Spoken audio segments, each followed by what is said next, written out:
तर चला मंडळी, आज आपण करूया सुरमई फ्राय। सर्वप्रथम मी सुरमई स्वच्छ धुवून घेतलेली आहे। त्यामध्ये मी आता आलं लसणाची पेस्ट,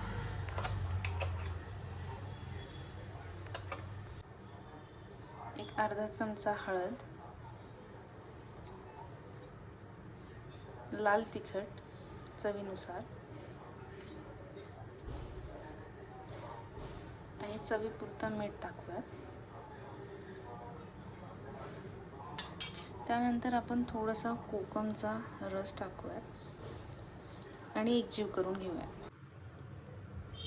अशा प्रकारे आपण सर्व सुरमईला मसाले व्यवस्थित लावून घेतलेले आहे। आता आपण हे मॅरिनेशनसाठी अर्धा तास फ्रीजमध्ये ठेवून।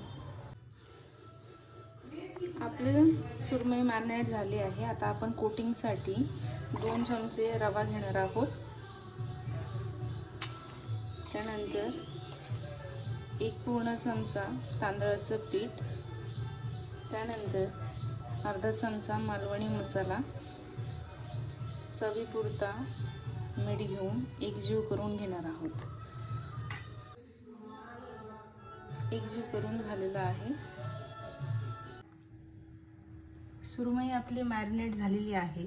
आता आपण आपल्या कोटिंगच्या मिक्सचरमध्ये आपण टाकून घेऊया।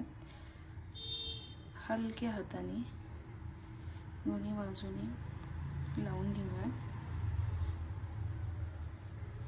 अशा प्रकारे लावायचं आहे।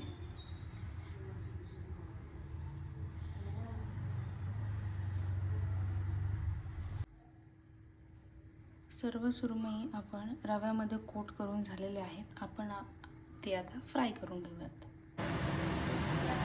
आता एक एक करून आपण सुरमई फ्राय करून घेऊया।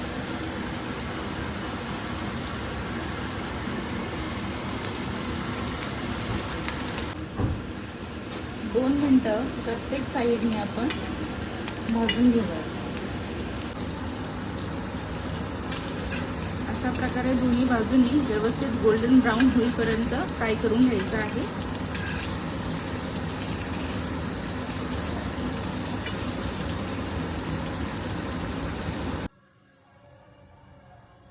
आपली सुरमई फ्राय रेडी झालेली आहे।